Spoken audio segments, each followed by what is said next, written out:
Sukacita ada di rumah Tuhan.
Amin. Shalom. Selamat pagi, selamat bertemu dalam kasih Tuhan kepada seluruh jemaat. Terima kasih kepada semua yang terlibat dalam pelayanan pada hari ini. Puji Tuhan, kita dapat bersama-sama lagi dalam ibadah ataupun ibadah raya kita pada kali ini. Sangat bersyukur kepada Tuhan karena kekuatan, kesehatan yang Tuhan sudah berikan kepada kita, dan juga banyak berkat yang kita telah terima sepanjang pagi ini. Walaupun dia memakan masa sedikit panjang, tetapi tetap bersyukurlah karena ada saja berkat yang Tuhan berikan kepada kita. Amin. Ada satu istilah yang begitu luar biasa yang senantiasa saya lihat di status-status ataupun di beberapa paparan-paparan yang mengatakan begini: demikianlah kerasnya hidup ini, sehingga memerlukan perjuangan yang luar biasa untuk menggagahi seluruh kehidupan ini. Jadi ada juga yang mengatakan di dalam statusnya, dia katakan begini: keras hidup ini guys, dia bilang. Jadi memang betul, kalau kita dengar kesaksian Bapak Misak sebentar tadi, itu memang satu perjuangan yang begitu luar biasa. Begitu luar biasa untuk menempuhi. Sedangkan menempuhi kehidupan yang biasa-biasa ini pun itu sangat luar biasa untuk kita tempuhi. Apatah lagi kalau kita tersadai di tengah-tengah lautan yang tidak ada tepi. Itu satu perkara yang sangat luar biasa. Dan pasti yang dalam pikiran itu satu saja yang kita pikir, kematian. Kan di tengah laut, mana ada tempat kita mau pergi kalau tidak pandai berenang. Jadi syukur karena ada Tuhan yang senantiasa menyertai dan senantiasa melindungi kita. Nah, juga satu perkara yang begitu luar biasa yang kita dapat lihat beberapa waktu ini, sepenat kita merayakan ataupun sepenat kita mendengar perayaan Tahun Baru Cina dan sebagainya. Minta maaflah kepada yang Cina-Cina hari ini. Jadi selama beberapa waktu di pos-pos itu gambar-gambar naga, sebenarnya saya tidak pernah ambil pos itu dan kemudian pos kepada yang lain, karena memang hati saya begitu berkobar-kobar untuk tidak mau mempost hal-hal seperti itu, karena ada yang berbicara dalam hati saya sebenarnya, berbicara tentang bagaimana yang dirasakan oleh penetua sebentar tadi ataupun beberapa waktu ini. Begitu juga perasaan saya. Saya tidak terlalu tertarik sebenarnya, karena ada roh yang saya lihat yang coba memanipulasi hal itu, sehingga saya takut nanti kita terleka dalam hal itu. Nah, saudara yang kasih Tuhan, makanya kita kena hidup dalam kehidupan yang ada pengharapan. Kita mau dalam kehidupan yang ada pengharapan dan kehidupan yang teguh dalam iman kepada Tuhan Yesus Kristus. Nah, supaya sekeras apapun kehidupan ini, sekeras apapun cabaran tantangan yang kita hadapi, kita ada pengharapan. Kita masih tetap bersukacita, masih tetap bersyukur, dan masih tetap bersemangat untuk menghidupi hidup yang ada. Saudara, Tuhan Yesus sepertinya mengatakan kepada kita ketika dia mengajarkan tentang doa Bapa kami. Dan ini berat bagi saya untuk menyampaikan tentang doa Bapa kami. Sebenarnya bila Tuhan berbicara kepada saya secara pribadi tentang hal ini harus disampaikan pada hari ini, saya begitu mencari alternatif lain. Saya katakan kepada diri saya, tiadakah firman Tuhan yang lain? Tiadakah yang perlu disampaikan yang lain? Itu menggerutu itu. Lalu saya coba dalam 2 minggu itu, saya lari ke sana kemari, memikirkan, membaca dan sebagainya.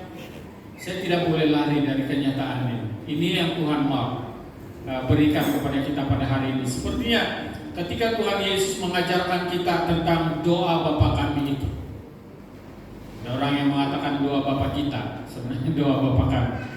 Dia mengajarkan doa Bapa kami itu komplit. Dalam doa Bapa kami itu komplit tentang janji Tuhan, tentang kemuliaan Tuhan, keperkasaan Tuhan, komplit dengan jaminan Tuhan yang diberikan kepada kita. Dan tinggal saja kita mengimaninya, tinggal saja kita melakukannya, tinggal saja kita melaksanakannya dalam kehidupan kita setiap hari. Nah, saudara dikasih Tuhan, kita baca firman Tuhan yang terdapat di dalam Injil Matius pasal yang ke-6 ayat yang ke-5 sampai ayat yang ke-15, tapi saya hanya membaca bahagian doa Bapa kami ini. Saya akan baca ini dan saya hanya akan ambil satu ayat yang akan saya sampaikan pada pagi hari ini. Ayat yang ke-9, ayat yang ke-9 sampai ayat yang ke-13. Saya hanya baca bahagian ini. Karena itu berdoalah demikian: Bapa kami yang di sorga, dikuduskanlah namamu, datanglah kerajaanmu, jadilah kehendak-Mu di bumi seperti di sorga. Berikanlah kami pada hari ini makanan kami yang secukupnya, dan ampunilah kami akan kesalahan kami, seperti kami juga mengampuni orang yang bersalah kepada kami. Dan janganlah membawa kami ke dalam pencobaan, tetapi lepaskanlah kami daripada yang jahat. Karena Engkaulah yang mempunyai kerajaan dan kuasa dan kemuliaan sampai selama-lamanya. Saudara dikasih Tuhan, kalau kita baca ayat ini ataupun apa yang dinyatakan oleh Tuhan Yesus ini dalam doa Bapa kami, yang dimana Dia mengajar kita untuk berdoa, kalau kita baca sepintas lalu saja kita tidak akan dapat melihat, kita tidak akan dapat merasakan, menikmatinya. Kalau kita setakat menghafal ayat ini ataupun doa ini dengan hanya menghafal saja dengan biasa-biasa, kita tidak akan dapat menikmati doa ini. Kita tidak akan dapat menghayati ataupun menikmati kuasa doa ini sebenarnya. Sebab doa ini sebenarnya besar, sangat-sangat besar kuasanya. Sangat besar kuasanya. Bukan saja yang terdapat dalam kitab Yakobus yang menyatakan bahwa doa orang benar sangat besar kuasanya, tetapi di dalam doa Bapa kami ini sebenarnya kuasa doa itu sangat besar. Nah, saya mulai kaji, saya mulai mempelajari ayat demi ayat. Dalam ayat yang ke-10 saya dapat menemukan bahwa menurut saya inilah inti keseluruhan dalam pasal yang ke-6 ini. Hal berdoa, hal memberi sedekah, hal berdoa, hal berpuasa, hal mengumpulkan harta, hal kekhawatiran, ini semua telah dinyatakan ataupun dibicarakan oleh Tuhan Yesus. Bagaimana kita mengendalikan kehidupan kita dalam hal memberi sedekah, bagaimana kita mengendalikan kehidupan kita dalam hal berdoa, bagaimana kita dapat mengendalikan kehidupan kita dalam hal berpuasa, bagaimana kita dapat mengekspresikan kehidupan orang percaya dalam hal berpuasa, dan bagaimana cara orang percaya itu dalam hal pengumpulan harta, bagaimana sikap hatinya, bagaimana pemikirannya, bagaimana perasaannya, bagaimana cara hidupnya dalam hal mengumpulkan harta. Begitu juga dengan kekhawatiran atau kebimbangan. Bagaimana kita menangani ataupun mengendalikan seluruh kehidupan kita dalam hal kekhawatiran. Nah, itu yang Tuhan ajarkan, Tuhan Yesus ajarkan. Dan bila saya membaca keseluruhan ayat ini, saya melihat dalam ayat yang ke-10 itu sangat jelas sebagai satu ayat yang melengkapi ataupun menjadi pelengkap kepada semua sebagai satu jaminan. Nah, di ayat yang ke-10 dia katakan, datanglah kerajaanmu, jadilah kehendakmu di bumi seperti di sorga. Saudara dikasih Tuhan, mari kita pikir ataupun lihat secara kritis perkataan ini. Ini juga cara yang akan saya gunakan untuk membawa para wira untuk belajar tentang firman Tuhan. Nah, dalam 5 perkara tadi kita dapat melihat bahwa dalam ayat yang ke-10 dalam doa Bapa Kami ini semua sudah di-cover. Semua sudah terjamin di sana. Karena dia katakan, datanglah kerajaan-Mu, jadilah kehendak-Mu di bumi seperti di sorga. Saudara dikasih Tuhan, saya bagi kepada 2 bahagian kita punya pelajaran pada pagi hari ini. Yang pertama, datanglah kerajaan-Mu. Tuhan Yesus menyuruh kita untuk menyebut perkara ini sebab dia secara menyeluruh. Sebab dia secara menyeluruh, dan dia di dalam ayat ini sebenarnya satu ungkapan yang Tuhan Yesus suruh supaya kita mengakui bahwa Tuhan Yesus atau Allah yang kita sembah itu adalah Allah yang datangnya dari surga. Dan surga adalah kemuliaan Tuhan. Suatu kata yang mempunyai satu harapan. Perkataan ini merupakan suatu kata yang mempunyai suatu harapan, dan orang yang mengatakan datanglah kerajaan-Mu ini adalah orang yang mempunyai pengharapan, dan pengharapannya adalah Tuhan Yesus Kristus. Nah, saudara yang kasih Tuhan, di dalam ayat ini juga memperlihatkan ataupun menyatakan kepada kita tentang perkataan yang tadi itu, yaitu datanglah kerajaan-Mu, merupakan suatu harapan yang membebaskan. Datanglah kerajaan, kita mengharapkan agar kerajaan Tuhan itu datang, kerajaan Allah itu datang ke muka bumi ini dalam kehidupan kita, supaya kita itu terbebas daripada segala ikatan-ikatan dunia ini, ikatan-ikatan pengaruh-pengaruh kehidupan dunia yang tidak memuliakan nama Tuhan. Itu sebabnya kita berkata, ataupun Tuhan Yesus mengajarkan supaya kamu berdoa seperti ini. Dia katakan, datanglah kerajaan-Mu, datanglah kerajaan Allah, dan tinggal bersama-sama dengan kita, memerintah hati kita, memerintah hidup kita, dan memerintah seluruh alur kehidupan kita, supaya kita itu tidak lagi berjalan dalam ikatan-ikatan dunia, supaya kita itu tidak lagi diperintah oleh hal-hal dunia ini, duniawi. Meskipun pada hari ini kita masih hidup dalam pemerintahan dalam negara kita, dan kita masih tertakluk kepada undang-undang, segala undang-undang dalam negara, dan itu sangat penting untuk kita hormati. Tetapi di sudut yang lain, seperti yang disebut dalam kita punya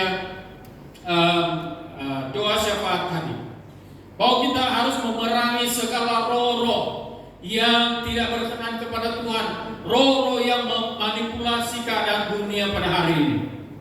Itu sebabnya kita mau taklukkan diri kita kepada pemerintahan Allah, pemerintahan Tuhan Yesus Kristus dalam kehidupan kita, supaya kita terbebas, dibebaskan daripada segala ikatan ini. Nah, saudara dikasih Tuhan, kata ini bermaksud supaya yang memerintah dalam hidup kita itu adalah Tuhan sendiri. Yang memerintah dalam kehidupan kita, dalam keluarga kita, dalam persekutuan kita, dalam kehidupan community kita itu adalah Tuhan sendiri. Itulah maksud firman Tuhan ini, maksud perkataannya.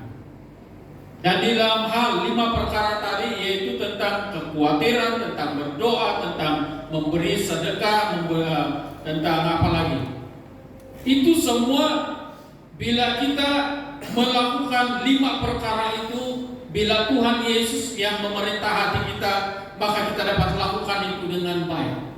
Kita dapat lakukan itu dengan cara yang terbaik, yang tidak menjadi batu sandungan kepada orang lain.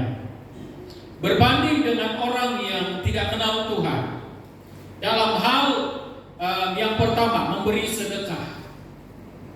Mereka itu akan memberi sedekah, ataupun kadang-kadang banyak juga orang yang memberi sedekah ataupun memberi sumbangan kepada mana-mana individu ataupun badan-badan yang lain, dia memberi sedekah karena ada yang di sebaliknya.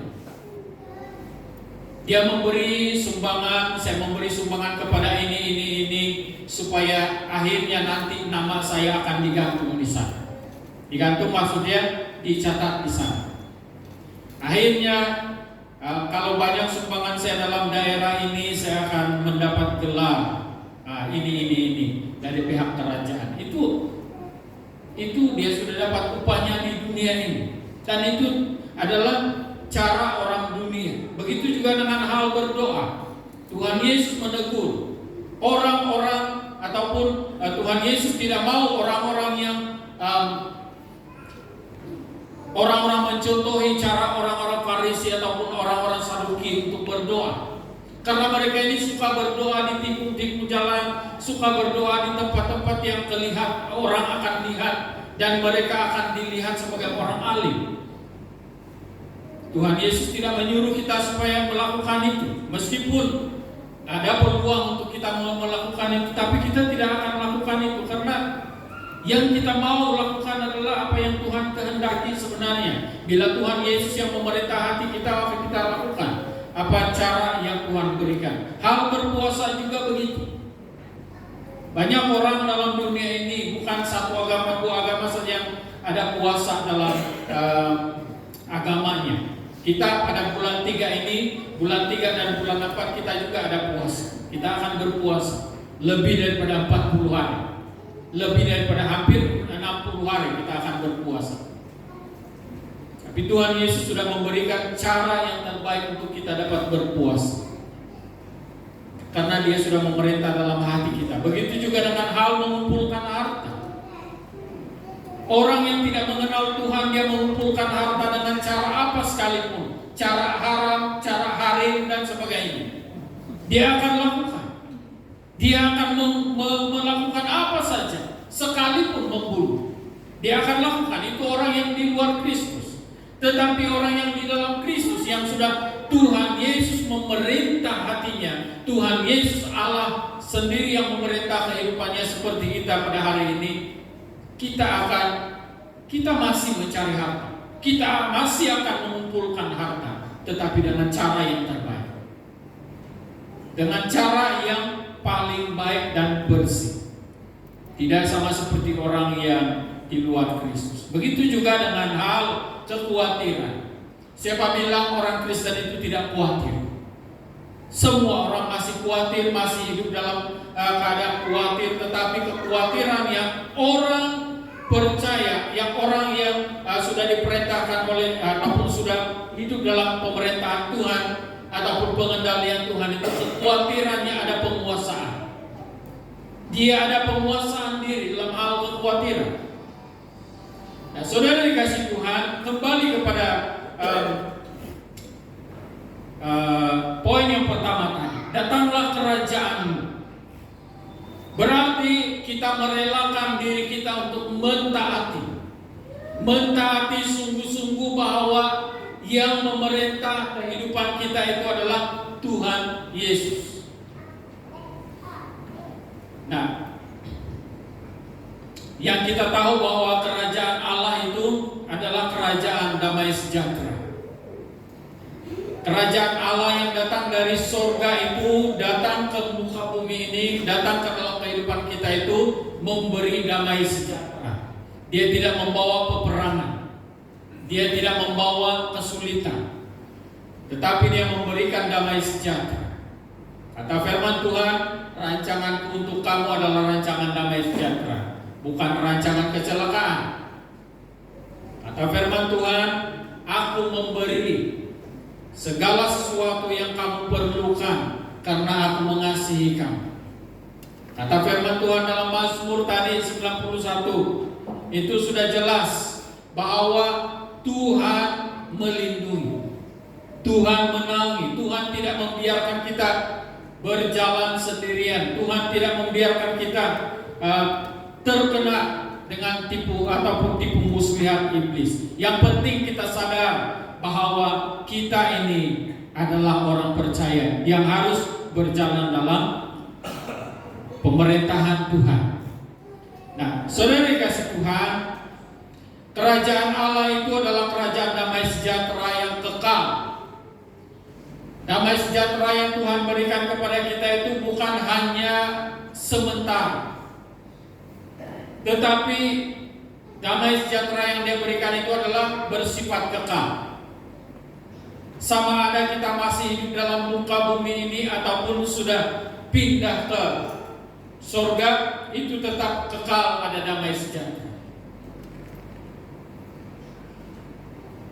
Dan damai sejahtera yang dibawa oleh kerajaan Allah itu adalah bersifat menyelamatkan.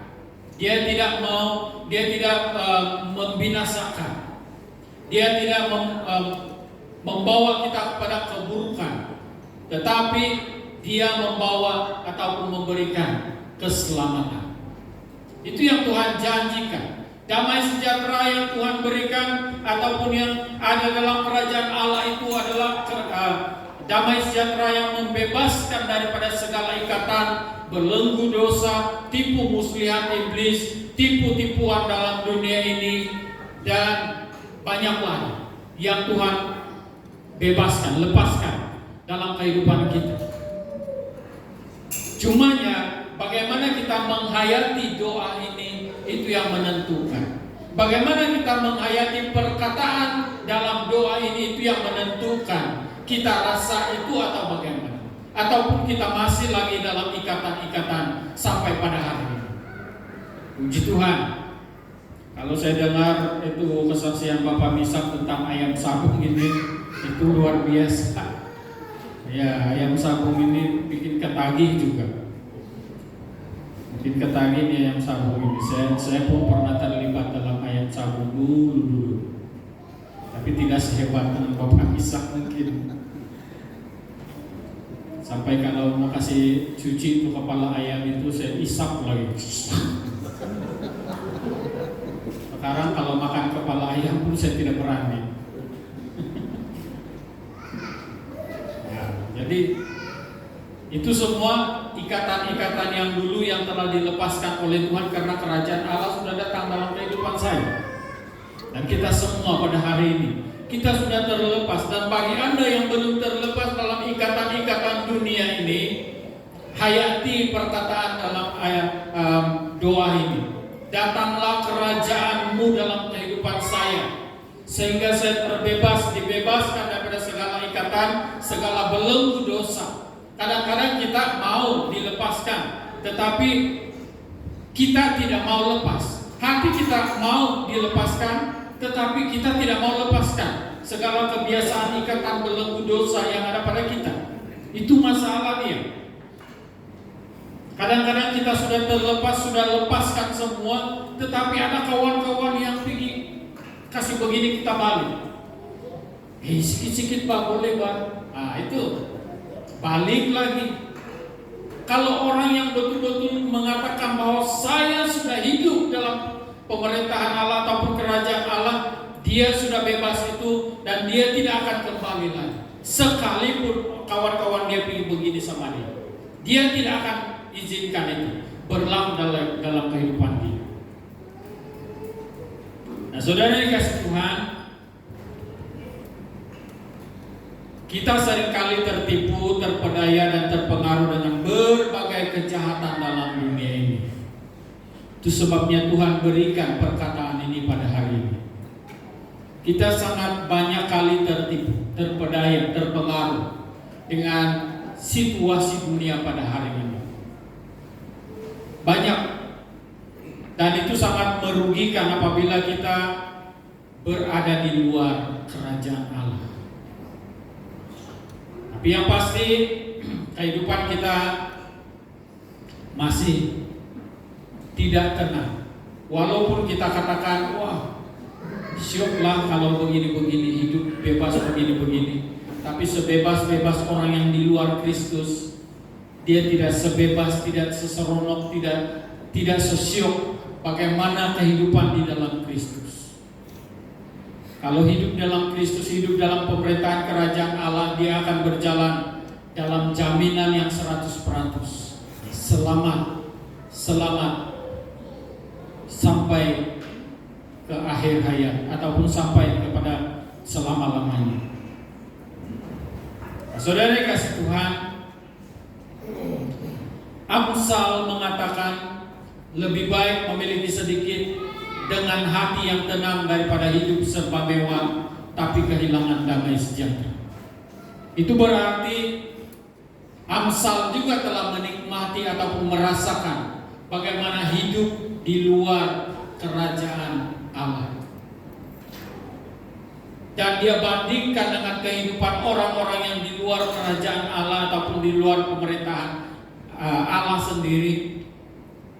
Mereka hidup berpoya-poya dan sebagainya. Tetapi alangkah indahnya, walaupun sangat sederhana, berada di dalam Kristus ataupun di dalam kerajaannya Allah, kita tetap ada ketenangan, ada damai sejahtera, ada sukacita. Itulah sebabnya Tuhan Yesus mengatakan ataupun menyatakan kepada kita, tinggallah di dalam Aku dan biarlah Aku juga tinggal di dalam kamu, dan firman-Ku akan menjadi penuntun hidupmu selama-lamanya.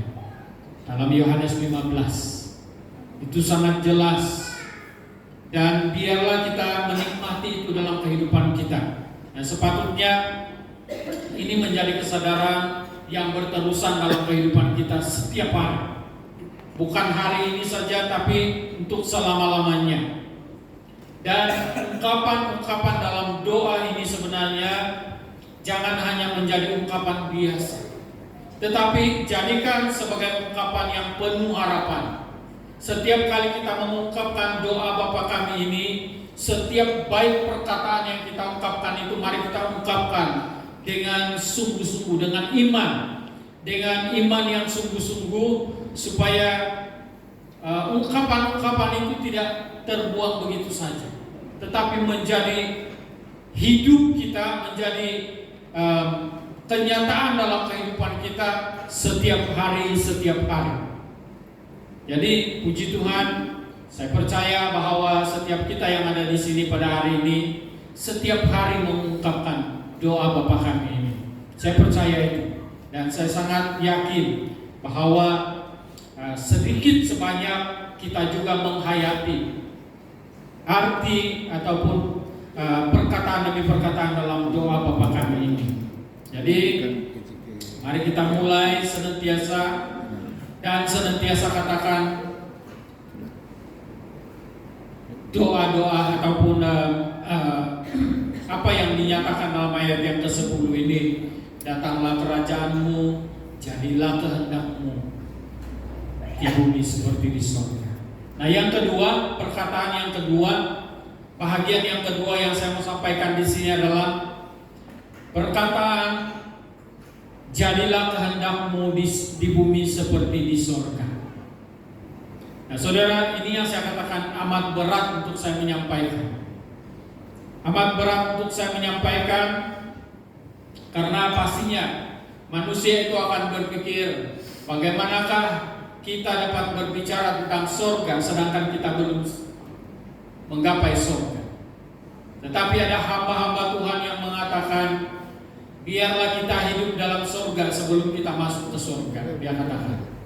Ada juga yang mengatakan, jangan kita hidup dalam neraka sebelum kita masuk neraka, dia bilang. Tapi menurut saya, surga sebelum masuk surga itu adalah di dalam kerajaan Allah sendiri.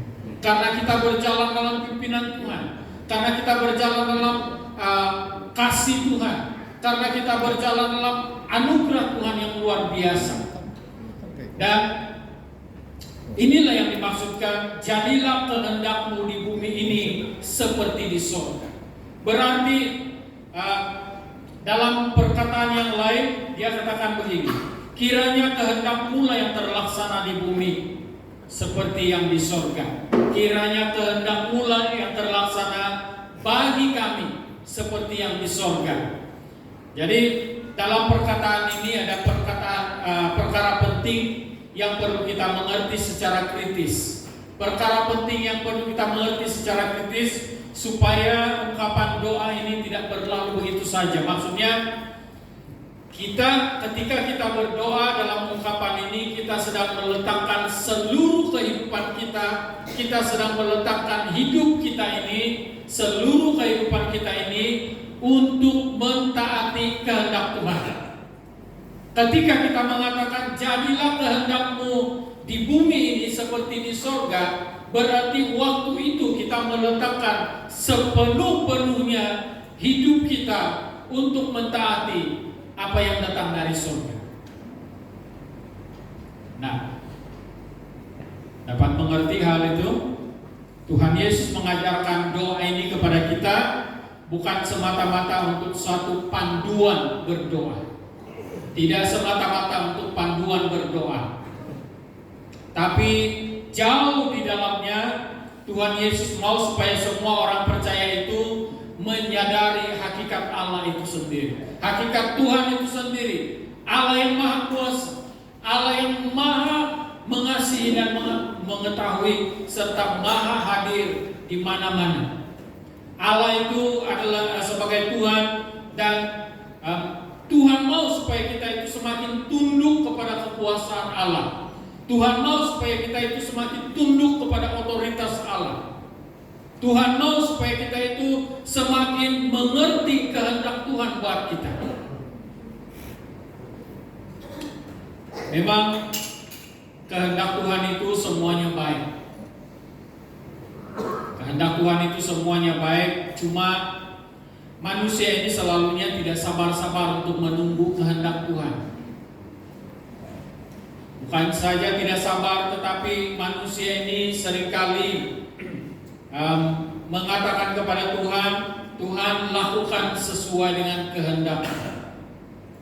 Nah, seringkali manusia ini gagal menikmati apa yang Tuhan janjikan dalam kehidupannya, karena yang dilakukan oleh manusia ini adalah kehendaknya sendiri. Yang manusia ini mau supaya Tuhan lakukan adalah kehendaknya, bukan kehendak Tuhan. Kita seringkali gagal dalam hal itu. Ketika kita berdoa tanpa, kadang-kadang berdoa tanpa berpikir. Kita berdoa, kita katakan, Tuhan saya mau ini, saya mau ini, saya mau ini. Sadarkah kita bahwa siapa Tuhan dan siapa manusia? Kadang-kadang kita tidak sadar yang kita itu manusia. Kita mau supaya Tuhan yang lakukan apa semua yang kita mau. Dengan ayat sokongannya sekali lagi, dia sertakan ayat sokongan. Tuhan, Engkau berbicara bahwa mintalah maka akan diberi, ketuklah maka akan dibuka, carilah maka akan mendapat. Itu ayat sokongan. Betul, Tuhan Yesus pernah katakan itu. Tetapi saudara dikasih Tuhan, mari kita menyadari hakikat Tuhan bahwa kita itu adalah manusia yang harus tunduk sepenuh-penuhnya kepada kehendak Allah. Kita ingat ketika Tuhan Yesus berdoa, ketika dia sedang berdoa di Taman Getsemani, dia berdoa dengan begitu bersungguh-sungguh. Dia katakan, Tuhan, kalau boleh, biarlah cawan ini lalu daripadaku, biarlah penderitaan ini lalu daripada hamba-Mu ini, tetapi jangan menurut kehendak, selainkan kehendak-Mu lainnya. Itu dia tunduk secara penuh, secara tuntas, secara sepenuh-penuhnya kepada otoritas kehendaknya Allah. Jadi kita juga perlu melakukan hal yang sama. Jangan kita siok-siok saja, saya mau itu ini, saya mau itu ini. Semua ini saya mau Tuhan. Tapi kalau Tuhan tanya, untuk apa kamu itu? Apakah kita dapat menjawab? Yalah, untuk siok-siok Tuhan. Pasti Tuhan, kehendak Tuhan bukan yang begitu. Kadang-kadang kita juga dalam hal kita menghadapi cabaran penyakit, dalam hal kita menghadapi cabaran kesusahan dan sebagainya. Kita mau supaya hari itu juga kena angkat kita punya penyakit, tapi kita tidak mau mengetahui dan kita tidak mau tahu tentang kehendak Tuhan. Kenapa itu berlaku dalam kehidupan kita? Kenapa saya berhadapan dengan cabaran-cabaran yang seperti ini? Kita tidak mau tahu yang begitu. Yang kita mau, Tuhan tolong angkat cabaran ini. Saya tidak mau masalah ini. Ya, memang kehendak Tuhan itu kadang-kadang tidak masuk akal. Ya, kadang-kadang tidak masuk akal. Dan kadang-kadang kita tidak ada kejadian-kejadian yang sesuai dengan kehendak Tuhan itu. Kadang-kadang kita tidak setuju. Kita tidak mampu bersetuju dengan apa yang dikehendaki oleh Tuhan. Tetapi itulah kehendak Tuhan. Jadi saudara, bagaimana kita supaya kita dapat memahami kehendak Tuhan? Dengan meletakkan seluruh keberadaan kita ataupun seluruh apa yang ada pada kita itu, seluruh kehidupan kita untuk mentaati apa yang Tuhan mau dalam kehidupan kita. Nah, bila kita amati dan cermati perkataan terakhir dalam ayat ini, sebenarnya Tuhan Yesus telah menyatakan sesuatu yang lebih indah, di mana iman kita itu sedang diarahkan, iman kita itu sedang dikerahkan, iman kita itu sedang dibawa, ditunjuk ke satu arah, di mana kita dapat kita dapat melihat suatu sumber yang lebih besar, yang lebih baik, yang lebih sempurna, yaitu sumber kehidupan, sumber berkat, sumber damai sejahtera, sumber sukacita, sumber penghiburan, dan sumber segala sesuatu yang baik, yaitu yang dari surga sendiri turun ke atas orang-orang percaya. Itu sebenarnya. Dan berarti kita sedang berada dalam kedudukan yang sangat baik sebagai orang percaya, karena kita hidup dalam keterjaminan Tuhan.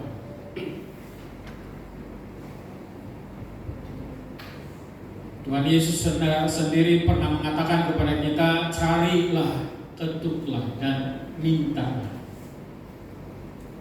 Bahkan Tuhan Yesus sendiri juga mengatakan, datanglah kepadaku, hai kamu yang berbeban berat dan letih lesu, aku memberi kelegaan kepadamu. Itu adalah jaminan, antara jaminan surga yang ada pada kita, yang Tuhan berikan kepada kita. Cuma perlukan sedikit usaha untuk mau menikmatinya. Ketika Tuhan Yesus juga mengajarkan tentang bagaimana kita menggunakan iman sebesar biji sesawi untuk memindahkan gunung. Sampai hari ini orang tidak mampu melakukan ataupun memiliki iman sebesar biji sesawi. Karena apa? Karena dia tidak meletakkan sepenuh-penuhnya ketundukannya kepada otoritas kehendak Tuhan. Nah, saudara dikasih Tuhan, Tuhan mau supaya kita ada usaha. Tuhan mau supaya kita ada usaha untuk menikmatinya, menikmati apa yang dijanjikan oleh Tuhan. Jangan main tunggu saja. Kadang-kadang kita ini main tunggu sajalah apa yang Tuhan mau, Tuhan buat untuk saya. Kalau Tuhan selamatkan saya, ya puji Tuhan. Kalau tidak, terpaksalah pergi neraka. Jangan juga tunggu orang lain untuk memberikan keselamatan bagimu. Usahakan dirimu sendiri, cari Tuhan. Berusaha. Kita sendirilah yang berusaha belajar untuk mengerti kehendak Tuhan. Belajar untuk memiliki iman yang sebesar biji sesawi. Belajar untuk memiliki iman Sadrak, Mesak, dan Abednego. Belajar untuk memiliki iman bangsa Israel percaya kepada Tuhan. Jangan belajar untuk terus memindahkan gunung. Ada orang yang terus mau memindahkan gunung tanpa belajar beriman. Ini salah. Kita akan kecewa. Kita akan kecewa karena apabila kita terus mau hidup saja pada hari itu, terus kita berdoa memindahkan gunung tanpa belajar bagaimana beriman, tanpa diproses untuk beriman. Karena selepas gunung satu, ada gunung yang kedua, ada gunung yang ketiga, ada gunung yang seterusnya, bergunung ganang lagi di hadapan kita. Dan itu perlukan usaha. Belajar untuk memiliki iman sebesar biji sesawi, supaya 1 sehingga 100 gunung pun kita boleh pindahkan, 1 sehingga 100 masalah pun yang ada di depan kita boleh pindahkan. Kita boleh hadapi itu bersama dengan Tuhan, karena ada iman yang sebesar biji sesawi. Dan itu yang kita mau belajar. Jangankan satu gunung, 100 atau 1000 gunung, ataupun maksudnya gunung itu adalah gambaran tentang cabaran. Jangankan satu cabaran, beratus-ratus cabaran yang ada di sekeliling kita pun itu bisa kita hadapi karena ada Tuhan. Ada iman yang sebesar biji sesawi itu di hidup kita. Karena kita sudah belajar untuk meletakkan sepenuhnya pengharapan kita ataupun ketundukan kita kepada kehendak Allah. Nah, saudara yang kasih Tuhan, inilah maksud ataupun inilah yang saya temukan dalam perkataan, jadilah kehendakmu di bumi ini seperti di surga. Berarti ada tuntutan di sana, tuntutan untuk beriman. Jadi saudara yang kasih Tuhan, kesimpulannya di sini, mari kita dengan sungguh-sungguh mempraktikkan doa Bapa Kami, sungguh-sungguh setiap hari. Jangan jadikan dia sebagai doa yang biasa saja, tetapi hayati, imani, bahkan letakkan seluruh pengharapan kita, iman kita kepada Tuhan dalam doa Bapa Kami. Pertama sekali dalam ayat yang ke-10, datanglah kerajaanmu, jadilah kehendakmu di bumi seperti di surga. Karena di situ ada pembebasan dan di situ ada kekuatan yang baru. Pasti akan ada berkat yang luar biasa dan yang lebih besar yang Anda akan alami setelah ini, jika Anda sungguh-sungguh mau melakukan ataupun mengimani doa Bapa Kami. Mari kita berdoa. Bapa, kami bersyukur karena kami sudah mendengarkan firman-Mu. Hamba sangat terbatas untuk menyampaikan kebenaran firman-Mu, tapi kami percaya kebenaran firman-Mu tidak pernah terbatas, dan Roh Kudus yang ada pada kami tidak pernah terbatas untuk mengajar, mendidik kami, supaya kami senantiasa teguh dan kuat di dalam Engkau ya Bapa. Terima kasih untuk kebenaran firman-Mu. Kami percaya Tuhan bahwa setiap orang yang mendengar dan mengimani hal ini pasti diberkati dan mereka akan berjalan dalam pimpinan. Di dalam nama Tuhan Yesus kami berdoa dan bersyukur. Haleluya. Amin.